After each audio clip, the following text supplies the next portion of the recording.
So when we think about meditation, the first image that comes in our mind is of sitting somewhere in silence and trying to concentrate and getting disconnected with the world, you know. So that kind of image that comes in our mind. And many people that I interact with, they always tell me, sister, it's, I keep getting these recommendations, some forwards about some meditation and how important it is to meditate. And but the thing is, I feel it's very difficult because the main thing is I'm not able to have that kind of concentration, and I don't have it. So now if I have to, start building that concentration, it will be very difficult. I mean, my mind wanders a lot. Now, meditation is a tool to overcome situations, overcome obstacles, to calm yourself, to see yourself stable any kind of environment. This is what usually, people say when you meditate, that's the kind of person you become, very calmer person.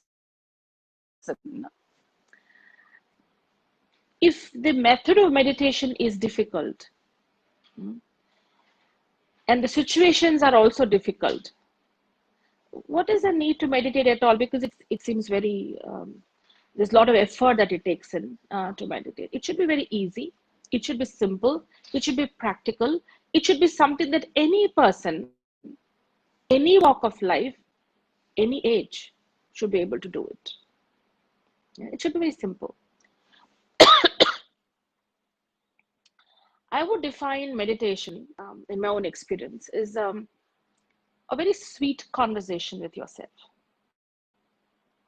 Like how we learn to have this communication skills that people teach, and people actually go for these courses. They read about it, they go attend courses, and they learn how to connect to people and what kind of words you should avoid and how you should be able to communicate certain things, so on and so forth. Meditation is to learn communication skills in the area of how to talk to myself. We can't talk the way we want and however we want. We just think however we want and, tell ourselves whatever we want. And then we end up with a mood which is going, all different directions.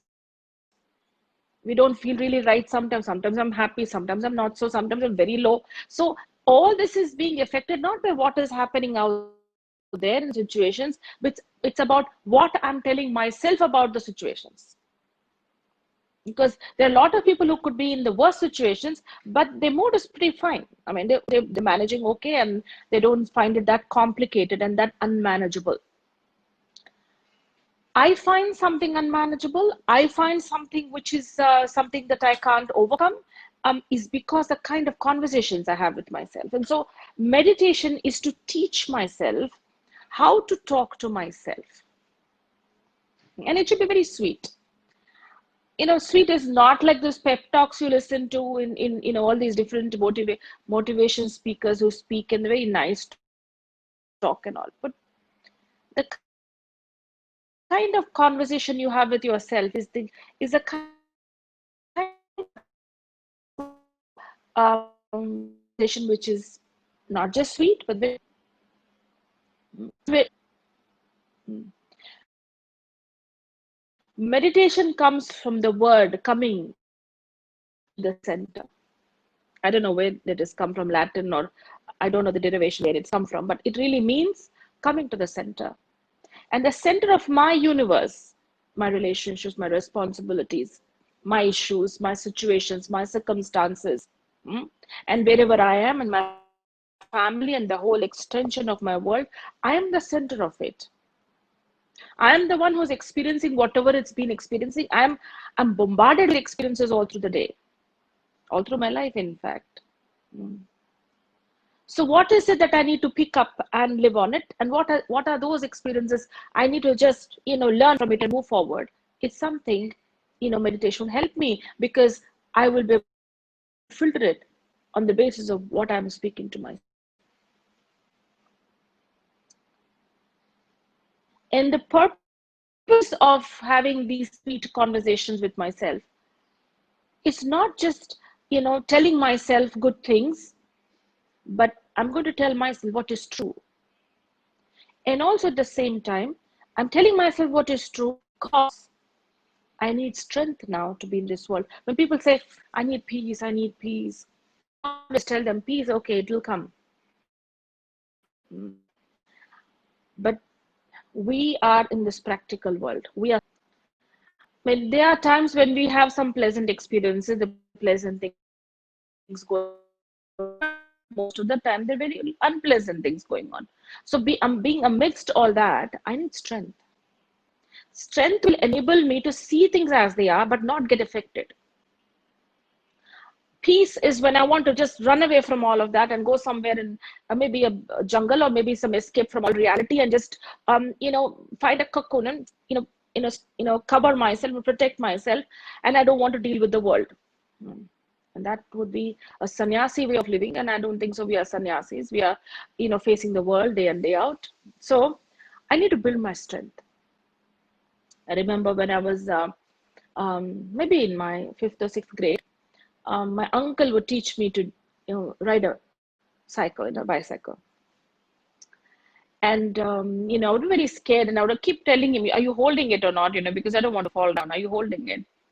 And he would say, "Yeah, yeah, I'm holding it." And sometimes I would just turn back and I'd see he's not there at all. He's just left me, and he expects me to, just cycle away. Now the thing is, he would always tell me, at least 2 times you should fall. And that means you really learn, then you will learn how to, ride a cycle on your own. You have to fall.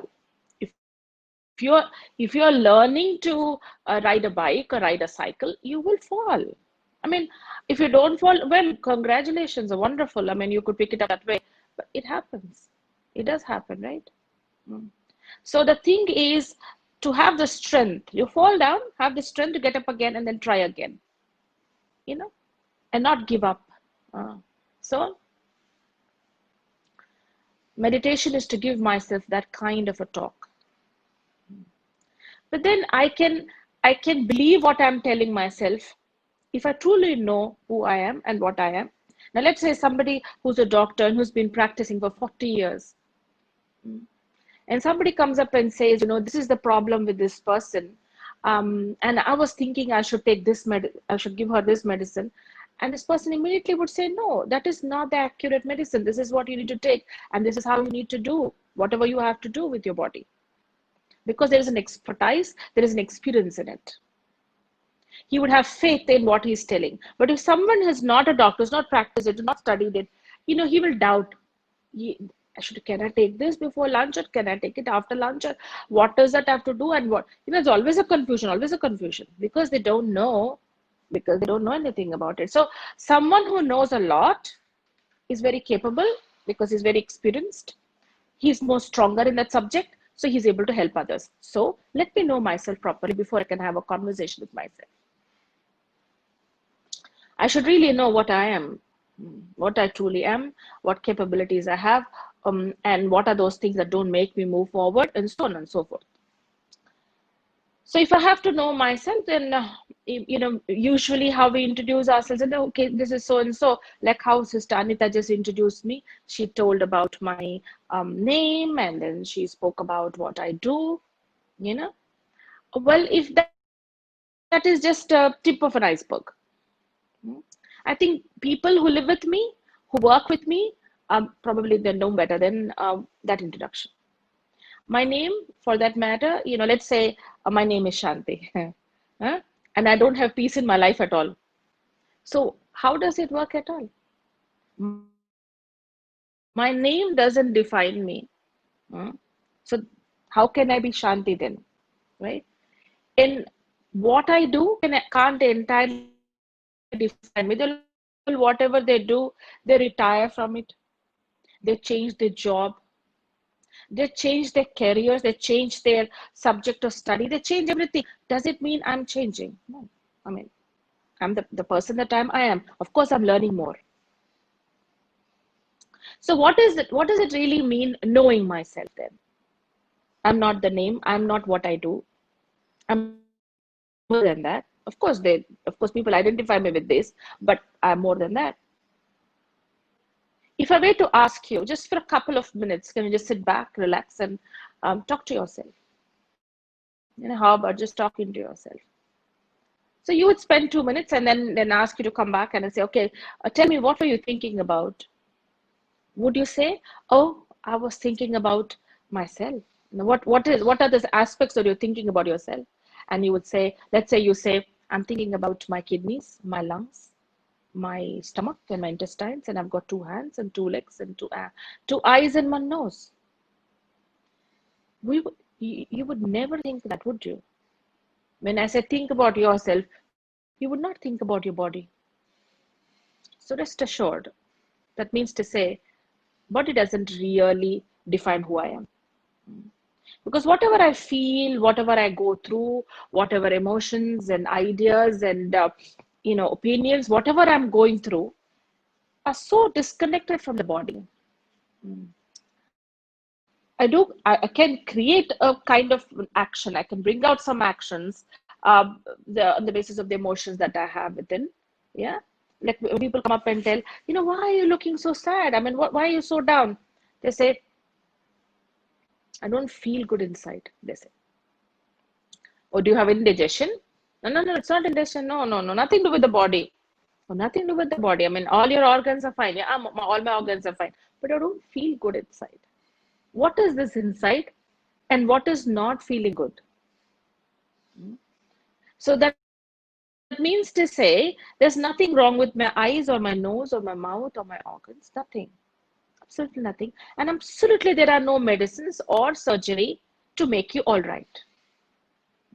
If there is some pain, some discomfort, something for the body, of course, there is a lot of things that one can do, and a whole chain of doctors can do. But then when it comes to me feeling low, that's when you have to work on yourself. There are medicines who can just stop you from thinking, but it can't transform your thinking from something negative to positive. So, who is triggering these thoughts from inside? Because not everybody is thinking in the same way. We have 65,000 thoughts per day. That's a lot, isn't it? So, you're positive, you have negative thoughts, you have waste thoughts, and you also have ordinary thoughts. Ordinary or necessary thoughts. Ordinary and necessary thoughts are something in the area of how you were thinking, right? Like today, I need to come and log in at 6 o'clock so that I can have a meditation class. Yeah. So you were preparing yourself. This is what we call as planning thoughts, and necessary thoughts, and ordinary thoughts.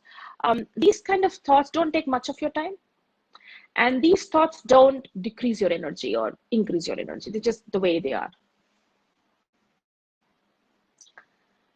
Now, the second variety of thoughts, what you call as the waste thoughts.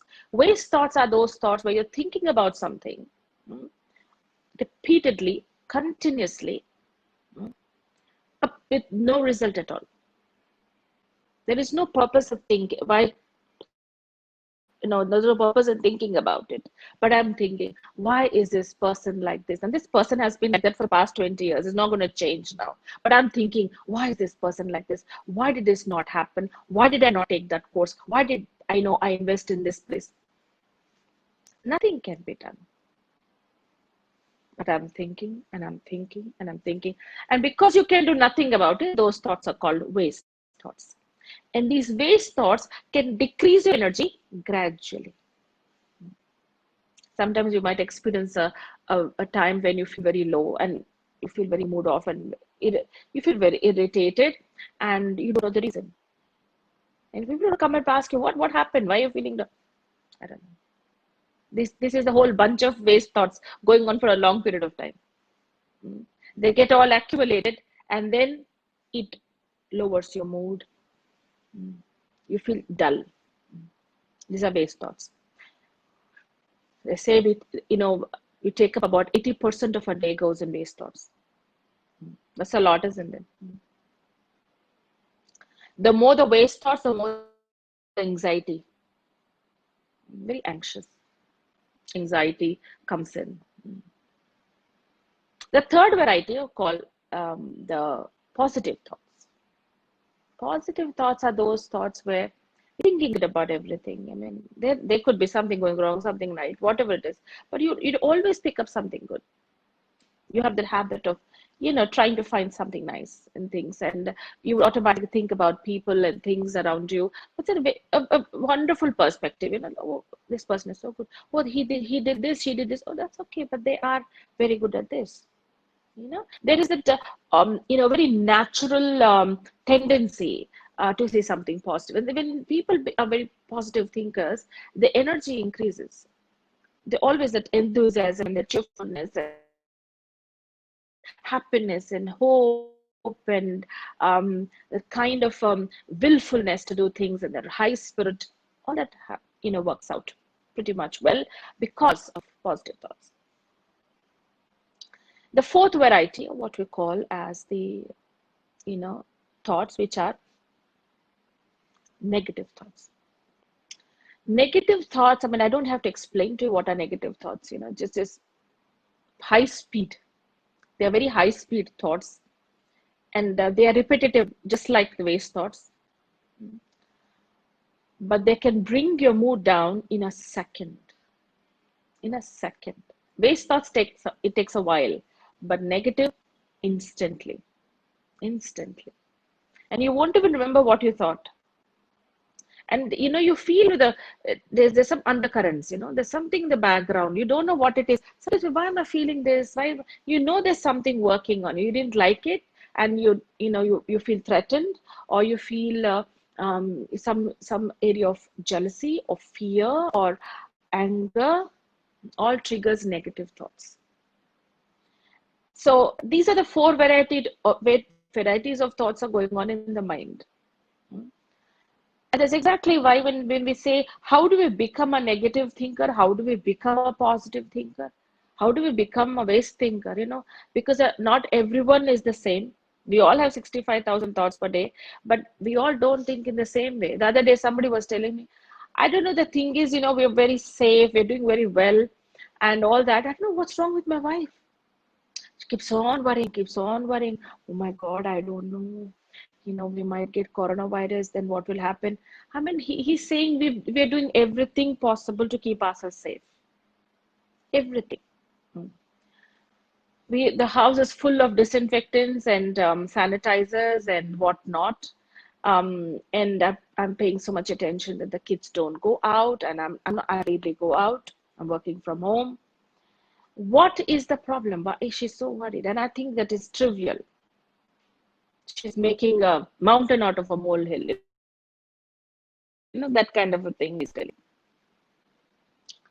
How come in the same family and you have the same kind of an environment, why is she thinking so much and worrying and sleepless nights? Why he seems quite carefree and befikar is in Hindi, befikar, and quite I'm actually amused by his wife and why she's getting all overwhelmed by the whole situation. That means to say the situation in itself is not making me think in that way. I seem to have a certain kind of a tendency, which is inborn, it's there within, which is making me think in that way. I don't think so. Any situation, any person can trigger the same feelings in everyone. There could be someone who's misbehaving. One person would just say, ignore, he's like that. He's always been like that. Another person says, how long can he be like that? The third person would say, there should be someone who should take up, responsibility of this individual and see that he goes to a psychiatrist, at least. And the fourth person would think, the thing is, we should learn to forgive him, learn to accept him the way he is, and we should not find faults in him. So all these different thought processes are going on about one individual. So that defines my personality, isn't it? So when I have to meditate, I'll have to first understand what is my personality. Because the aim of meditation is to transform your personality, transform to something positive. I can't just say I want to think different and I want to think positive. No, you cannot think positive until unless you do not change your personality to be something more positive. So we understand the physical personality that you can see and I can see. We can see each other. Yeah. And we know physical personality we can define. We can tell, oh, he's tall, or he's short, or he has this, it looks like this, these are his features, and so on and so forth. Mm. But at the same time, there is another personality that we define, and that is the personality that you cannot see through these eyes. Those we describe as, oh, understand. It keeps going and coming. I can continue to talk. Okay. So there is another personality which you cannot see with these eyes. We talk about somebody, oh, he's very generous. Oh, he's very wise. At the same time, we also talk about something negative also. Oh, no, he's very got a stern attitude. Yeah. So we're talking about how we respond to the world. It's on the basis of our personality. So we can't control our thoughts if our personality is like that, because if my personality is to judge things, hmm, or if my personality is to let go things and not take things too seriously, my thoughts would be like that accordingly, whatever the situation might be. Hmm. A person just next to me would find it very easy and I'm finding it very difficult. So naturally, I can't relax. I can end up, picking up diseases and so on and so forth.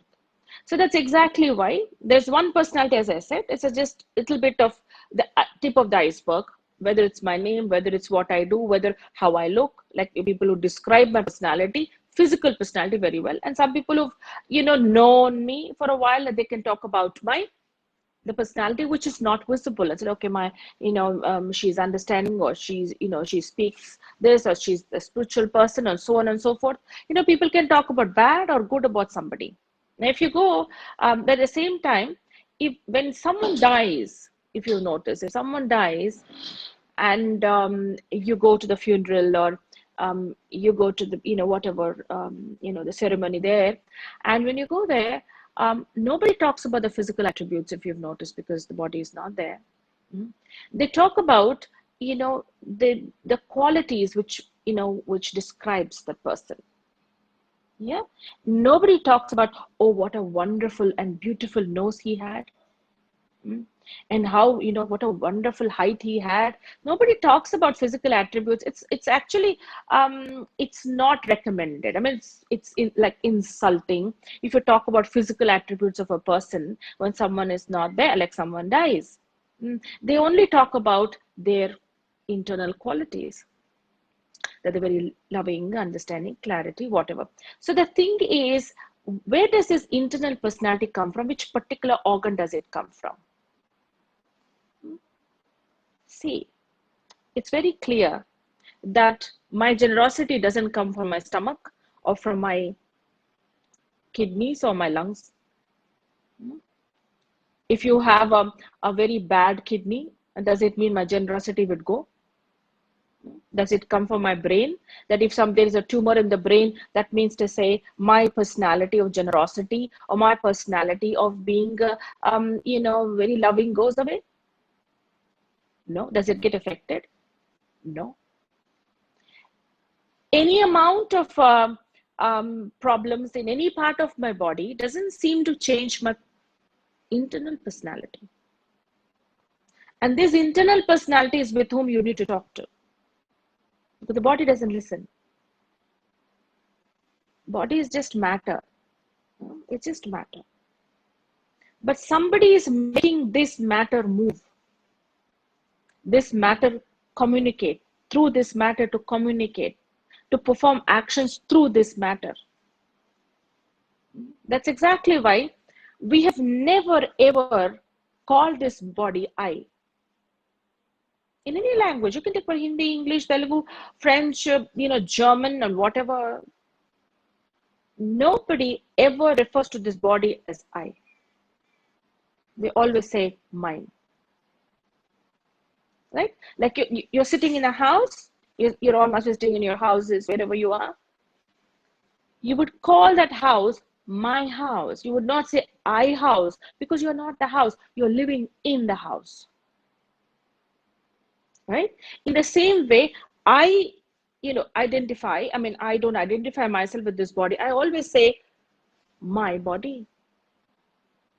Like I would compare this particular body to a car or a house.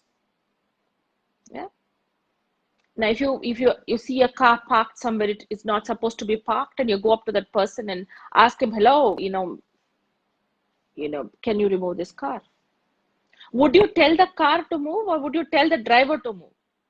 You can't go stand outside somewhere and shout, hey, Ford car, move. No, you don't talk to the car at all. You talk to the one who's driving the car, the owner of the car or the driver of the car. If there's been an accident, the fault is not because of the car, it's because of the driver of the car. He didn't know how to manage it. He's not taken care of the car well. He's not checked it before he started driving it, whatever. There are various reasons. You don't take the car and put in the jail if there's been an accident and they cause some sort of injury for others. So the one who's inside this body, the internal personality which I'm talking about, is who I am. And according to the personality that I have, I'm seeing the world through these eyes.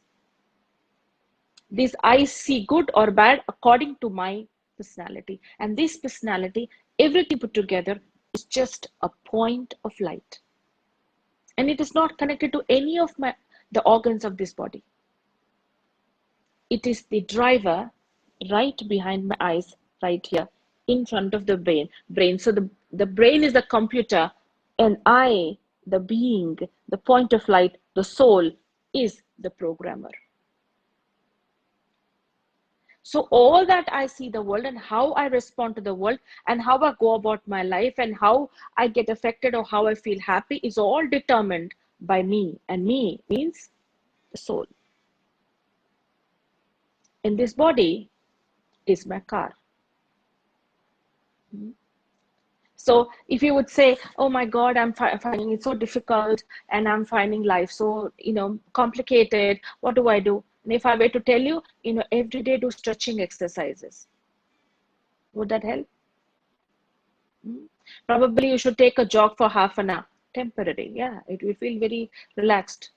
A lot of people, I'm not saying you shouldn't, but that is not the solution, because I can just go jogging for a half an hour, listen to some music, walk down a beach, go to a spa. You're doing everything for the body.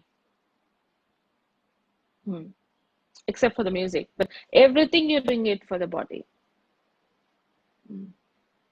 But I can do all that and go about life and still find myself feeling and thinking in the same way in a situation. Feeling still low and too many thoughts, I may be so fit physically, but so unfit in what I'm thinking and feeling about myself and the world around me. So the problem and the solution is within this point of life. So I am a soul. I don't have a soul. Mind you, I don't have a soul. I have a body. But I am the soul within this body. Right? That is why, I remember when I was 3 years of age, my great-grandfather died. And I've never seen him walk. He's always been bedridden, and my grandmother was taking care of him. And so when he died, he was still on the bed. They haven't started the ceremonies or whatever that is required. He was on the bed. And I could see my grandmother cry a lot. It seems all my aunts and my mother, they all tell me that I kept going to my grandmother and kept asking her why she's crying. And it seems my grandmother kept holding me and telling me that my great-grandfather is gone. My great-grandfather is gone. Kept on telling me. And I kept asking her, it seemed the same question again and again, Who went away? Who went away? Because I didn't understand who went away, because I could see, I could see that he's still lying on the bed like he usually does. Mm. So I don't understand who went away, because I can only understand somebody physically not being there. There are so many chemicals now that you can preserve the body in your own house and keep it for days together. Nobody does that. Even if you can afford to take a chemical and put the body in your house, nobody recommends it and nobody wants to do it. People are scared to do it. Sometimes you would see in some families, they don't even bring the body inside the house. They just keep it outside and finish the whole ceremony and then go burn it off. So the thing is, who is this one who's gone? The body is right in front of you. Somebody is there in there, was there, and that one, the owner of the body, is gone.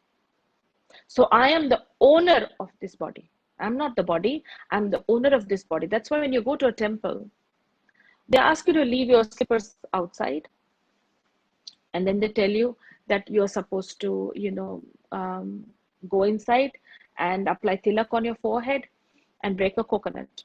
This is the simple ritual that you need to follow when you go to any Hindu temple. Yeah, that's what they do. But then why do we have to do that? The question is, why do you have to leave your slippers outside? Why do you have to, apply tilak on your forehead? What does it really mean? Because, we should know the meaning of what we do, right? The meaning is simple. They say God doesn't see your body because you're not the body. Leave your body outside. Now, we can't literally leave our body outside. I mean, that is death. We can't die like that. So what we do is we leave slippers outside. It's symbolic of telling that, oh God, I'm leaving my skin outside. Usually slippers are made of leather, which is skin, compared to a skin. It's like symbolic. So we're saying, God, I am leaving my skin outside and coming inside and applying the tilak here to remind myself that I'm a soul. They give you orange and red, which represents life in some temples. They give you ash, which represents the understanding that this body will turn to ash, but the soul will never turn to ash, because the soul cannot die. Because energy can neither be created nor destroyed. Matter can be destroyed. Energy, no. The owner of this matter, this body, is an energy. And I am that soul. Yeah. They give you chandan. Chandan is that sandalwood paste. Very cool. And the meaning of that is that the soul's original nature is that of love, peace, wholeness, purity, bliss, knowledge, strength. The original qualities of the soul. Like I would compare it this way. Let us say your body's temperature, if it is like a 98.6 or something, it's a very normal temperature. Yeah, that's what it is understood. It goes a little higher, like it comes to 99. You don't feel comfortable. You feel very feverish and fatigue and things like that. You don't feel comfortable, because the thing is that is going beyond what is normal. In the same way, the temperature of the soul is love, peace, happiness, purity, knowledge. This is the temperature of the soul. So you go a little higher than that in the anger, little irritation, little jealousy, little hatred. You don't feel good.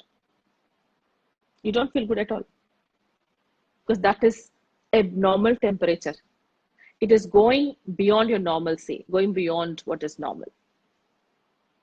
So the original nature of the soul is coolness, actually. And that's exactly why, to remind us of that, they apply that tilak of chandan, sandal paste. You're cool.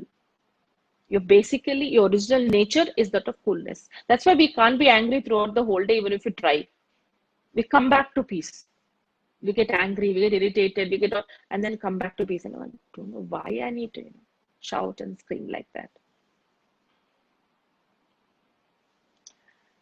Then you break a coconut. Why do you have to break a coconut? The meaning is very simple and very deep.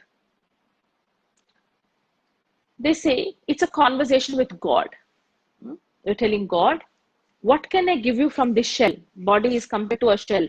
What can I give you from this shell? Nothing really. But the thing is, what I can contribute is what comes from me, the soul. My devotion, my dedication, my love, my respect is what I can offer to you. So the shell of the coconut, they compare it to the body. That they break it. So they don't want that consciousness that I am the body. But the white part inside, they compare it to the soul, that I am the soul. And from that emerges, from the soul it emerges. Because my dedication and my devotion doesn't come from eyes, nose, and ears and everywhere, no. It comes from me, the soul. So then I am, offering that to you, God. And they take the coconut, and if you observe, they do like this. The coconut ka pani hota hai na, usko aise aise karte. That means to say, I'm offering this to you. So if you don't know the meaning of why we are breaking coconut, sometimes in some temples they say you can break 10, some people break 20, 30, 40, whatever. If you just keep breaking when you don't know the meaning, it's like, you can as well make chutney and eat it. There is absolutely no other meaning in it. So this is the meaning, that why I break the coconut. So the very first understanding, the very first step of understanding who I am, who am I? I'm a soul whose original nature is that of love, peace, happiness, purity, bliss, knowledge, and strength. This is who I am. This is my first introduction of who I truly am. I am not Radhika. I'm not the one who's studied whatever. I'm not the one who's just, living so and so. I'm just not someone who has, done this and this and that. It is not Radhika who's done it. It is I, the soul, the point of light, who is residing in the body called Radhika. The car called Radhika. Like you say, this driver is sitting in a Ford car. This soul, that who I am this, and I am sitting in this car called Radhika. Right? So that means to say, I am a soul, my first introduction. I am a soul, I'm a point of light, and I am love, peace, and happiness and purity. Okay? Now the second part of knowing myself. This is for everyone, all over the world. Whoever has bodies, they are all souls. So we are all souls. And originally, whether somebody is in prison or somebody is a saint, the original nature is that of love, peace, and happiness. No question about that at all. Then comes the point where, why are we so different then? If we are originally so, pure and so, loving and so, peaceful, how come we don't express that all the time and we are so different? I met somebody, I've known that family since, their son was like in his 7th grade. A fantastic boy, very nice boy. And from the age of 18, he started dating a girl. He liked the girl, and he's been seeing her, and practically all through from his age 18, he's even gone somewhere and studied and come back and everything. This girl has also gone and studied somewhere. But the thing is, they both have always kept in touch, and whenever it is his birthday, if he's in town, he'd always bring this girl along. Yeah, so I've practically known that girl too. For more than 7 years after that. So they were together for another 7 years, and then they both got jobs and they got married.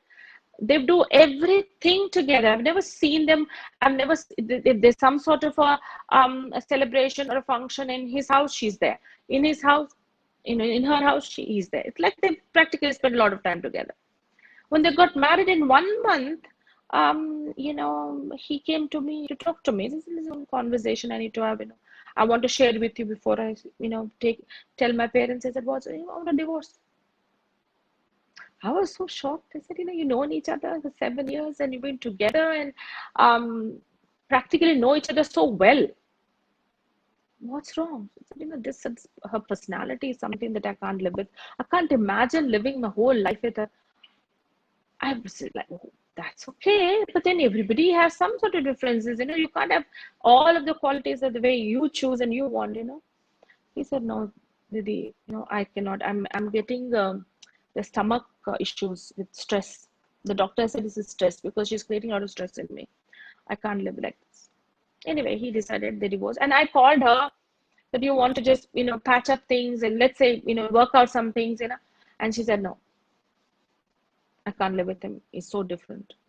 Anyway, now why did I tell you this? Because the question is when people can spend so much time together and everything, and why are they so different? I mean, the thing is there could be such vast, gap between people, but they're lovely people on their own. But when they come together, they're fire. There's fire. Why are we so different? Because just like how in the body you have lungs and kidneys and what you call stomach and so on and so forth, all these organs that makes this body function properly. Same way, within the soul, there are subtle organs are there, not physical organs. The soul is subtle, né? They're spiritual. So within the soul, there are what we call as subtle organs. One of those organs I've already mentioned, that is the mind, the thinking faculty. The second one is the intellect. It's a decision-making process. The third is a sanskar, that is the tendency, the personality, which I mentioned already. All these three put together is the soul. I'm thinking, I'm feeling, I'm making decisions, I'm understanding, and I have my own personality, good and bad. Let me tell you how this whole cycle spins: mind, intellect, sanskar. Mind, intellect, sanskar. Sanskar means tendencies, habits, personality traits, all put together is a sanskar. Now, how do these three spin together is what I will tell you. All these three spin to create your personality. Now, let us take, for example, there is someone, like you just gone to a get together and you see someone and you look at that person and you feel, oh my God, look at the way he's standing. That's a very bad way of standing. That's not the right way to stand, I mean, in a gathering, you know what? You don't like it. And then, second thing, look at the way he's sitting. Third, look at the way he's eating. 4, look at the way he's talking. 5, look at the way he's walking around. Everything I have a problem. And all this information in the mind, which is all coming under the waste category, because it's none of your business how he walks or what he eats and what he does. It's none of your business, but you're thinking. So all these thoughts enter the intellect. The intellect has to make a decision now. Isn't it? It has to make a decision about your thoughts. What you feed the intellect, accordingly, it will make the decision. If your thoughts are positive, your decision is positive. If your thoughts are negative, your decision is negative. It's as simple as that. Like some people say, I don't want to do this, I just want to quit it. In how much ever I tell them, they will never be convinced because for a long period of time, they've been thinking negative about it. So they've not even given this much gap to think something good. So the decision is so clear. No, I cannot do it. I want to quit it. So that's exactly why I always tell people, when you have some doubt, something that is bothering you, come immediately and sort it out. Don't give it too much time and too much thinking so that you make a wrong decision. So now when you keep sending this information to the intellect and the intellect processes it and says, it gives a decision. Don't talk to this person. Don't interact with such people at all. So if someone introduces that person to you, you're not happy with it. You ignore the person and just nod your head and you don't interact, you just walk away. This happens the first time, the second time, the third time, the fourth time, the fifth time, and so on and so forth. After a while, you've been going to get-togethers, so many get-togethers, and there's a whole lot of bunch of people that you don't like now. because of the way they talk, because of the way they speak, because of there are various reasons why you don't like people. You don't need much reasons anymore now not to like people. So let us say there's a New Year bash, and one of your friends comes up to you and says, come, let's have a get together. We're all getting together for a New Year celebration and things like that. We'd like to come. And you would say, no. You'd say, why not? And you would say, because all the people there are terrible. All of them. Now it's become a world now. It started with just one thought and it's become a world. Your personality is about taking something negative from everyone all the time. This is something that it comes so naturally to think negative. Some sanskaras we get from our parents genetically. Some we do it by practicing, like people who go to army, they get discipline and they get a lot of, cleanliness and all. They pick it up from there. They learn it. They're not born with it. There's some we get from the past. So the thing is, there are good and bad. There are people who are like, somebody is so disciplined. Somebody I know that he goes for a walk. Even if it rains, he takes the umbrella and walks. He won't. Laziness is not even ounce is there in that person. In no way, in no form.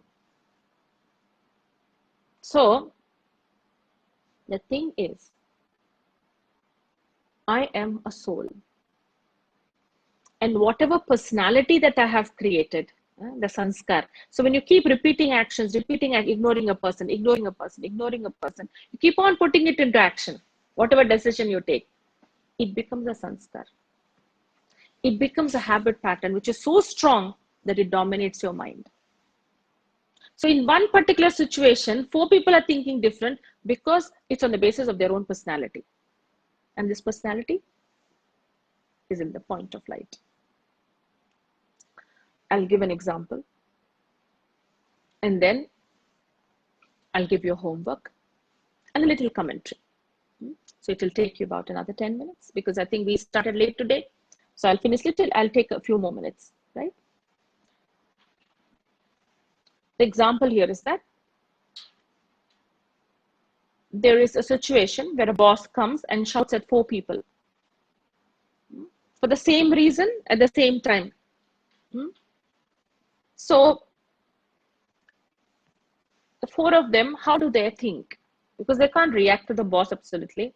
So, but what are they thinking? One person is thinking, who does he think he is? He can say anything and everything to me. So, so the thing is, he says, he thinks, I'm going to quit the job. I won't work with him. So what is happening? His sanskar of ego is working. So he's getting very agitated and he says, I'm going to quit the job. I mean, if you're sensible, you need to look for another job to leave this, no? But he says, no, I want to leave it. So he's thinking this. The second person, it always happens like this with me. I've never been lucky, and whatever I put in my heart and soul into things and I get nothing out of it, I have to face this. The whole night he's thinking about, the words are ringing in his mind what the boss has said. And he puts that he feels he's been so, useless through all these years or whatever. He puts himself down so well. This is coming from a lot of a deep inferiority and sensitivity, so he doesn't feel good at all. So this is a personality who's very sensitive. And the third person would think he's like this only. He's always been like this. Is Pardani, what happened in his life? He's coming and shouting at us. He's just, he's mad. It comes a very careless personality. Doesn't even bother about anybody, So this is his personality. Now the fourth one is thinking, where did I go wrong? What was the mistake that I made? What do I have to rectify? How do I not repeat it again? So this is a very positive personality that he wants to learn and very humble. Humility is there. So you can see these 4 different people in the same situation. You make your life very rich or very terrible or dull on the basis of a sanskar that you have. It's already there inside the soul, right? So thoughts we cannot control because the thoughts are coming from a sanskar. So we have to change our personality, as I said. So we say, oh my God, how can we change a personality which we have created for so many years? I'll tell you. What we have been doing in the world is we trim the tree. Hmm? There's a tree of sanskaras. We trim it. Oh, I cannot get angry with my boss. Oh, I cannot shout at my mother-in-law. Oh, I cannot do this. Oh, I cannot do that. So I control myself, but it's boiling inside. So that means to say the roots are there. Hmm? So what I keep doing is trimming. So, I met this person and he took the course, and then he brought his wife along. So when I met his wife and I said, I just said, Bhai Sahab, her husband, I said, he's very humble. I've noticed that he's a very humble and very down to earth person. I told his wife right in front of him. And she's like saying, who sister? She was saying, who sister? I said, your husband. And he's saying, sister, opposite. He's opposite to that. There's no humility in him. And I look at him, he's not even saying, he's not even defending himself, because I'm sure he's troubling her with that. So what we do outside in the world, a lot of people say, sister, how he's with the friends, how he's with the world, he's not that way at home. Same thing they'll say, how my wife is outside, she's never like that at home. So the thing is, we understand there's this personality that we try to make up and feel good and all that outside, but the real thing which is there, the roots are there, deep rooted. So how long can we go on trimming and trimming and trimming? It doesn't work like that, because it will keep troubling. So I need to build my personality. I need to build my personality such that I need to get my personality connected to my original qualities. That is love, peace, happiness, purity. And that automatically you will feel strength and everything. Automatically you will feel it. So to get back to those qualities, I have to be soul conscious. I am a soul. The more body conscious, the more the traits which is coming from greed or anger or all that emerges. The more I think I'm a soul, who I truly am, self-respect grows. Self-respect grows. The more I think I'm a body, look, this is my position, this is my thing, this is my background, this is what I think I am so great, I'm so experienced, ego grows. What we require for our safety is being soul consciousness, because that brings self-respect. Ego is troublesome because you tend to be very sensitive. So the homework to today that you're going to practice, because every day I'm going to give you some exercise that you need to practice. Continue with that. Tomorrow I'm going to tell you about how do I build the strength within the soul that I am. How do I build this? Where do I get the strength from? How do I build it? It's something I'll take up tomorrow. Today, 3 exercises. The first exercise, practice today the whole day till we meet tomorrow in the evening. I'm a peaceful soul. Don't do it like a mantra, I'm a peaceful soul, peaceful soul. No. Have that awareness that I'm a point of light and I am a peaceful soul. I am that. The second exercise, you see at least 4 to 5 people in the whole day and see them as souls. They're not bodies actually. Just like I'm not this body, I'm a soul. In the same way, my relatives and friends and everybody around me are also souls. They're not bodies. Even a little child is also a soul with their own experiences. So he's a soul, she's a soul. Don't stare at them like that, but understand that they're souls. With that understanding that how when you take a phone and you talk, you're not talking to the phone. You're talking through the phone to that, through that person's phone to that person. No? In the same way, when you're talking to me, when I'm talking to you, I'm talking through this body, through your body to you, the soul. The soul is listening through these ears. The soul is listening, watching you through these eyes. The soul is speaking through this mouth to you. The eyes, ears, and nose don't function on its own. They're like the steering wheel and brake and everything of the car. It doesn't work on its own. Till I am there, this will function. If I, the soul, will leave, everything stops functioning. Rigor mortis. Death. Third exercise. Before you go to bed, bring all your family members and all those ones who are close to you, especially your kids and your husband and your in-laws, your parents, everyone in front of you, and see them all as souls. Like the whole body is just getting evaporated and finished, and you're just seeing them as souls, just points of lights. And then you send across good wishes and good wishes from your heart.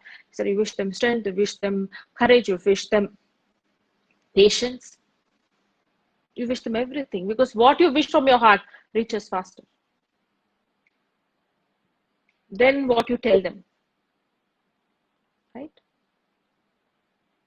So 7 times in the whole day, I'm a peaceful soul. 4 to 5 times see others as souls. And then give good wishes to everyone in your family members before you go to bed. It works. This is your beginning for your meditation. The first lesson, I am a soul. This is the picture. This is the human body, and this is the being. This is the human being. This is, see, you can see, human.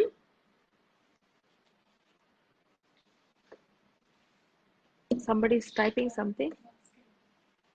We have to experience awareness that I'm a peaceful soul 7 times. Yes, you experience it. Don't repeat it like a mantra. No, don't do that.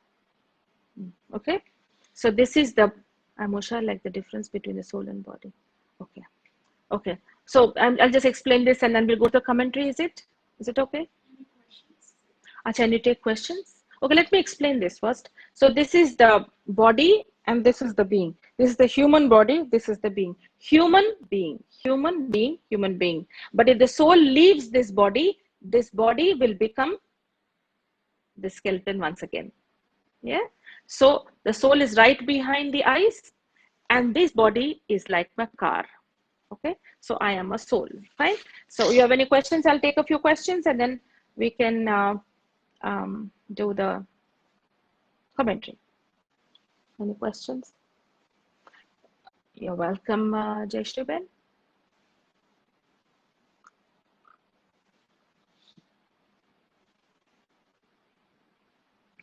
Coconut. Okay.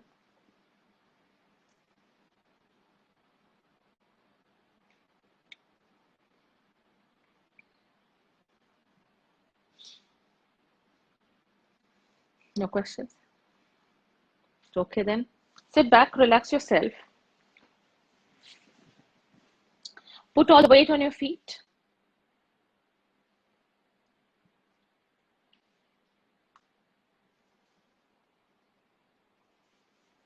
Just let your mind go with the thoughts that I give you. If your mind wanders, bring it back. Don't try too hard to think in the way that I'm speaking, but try your best.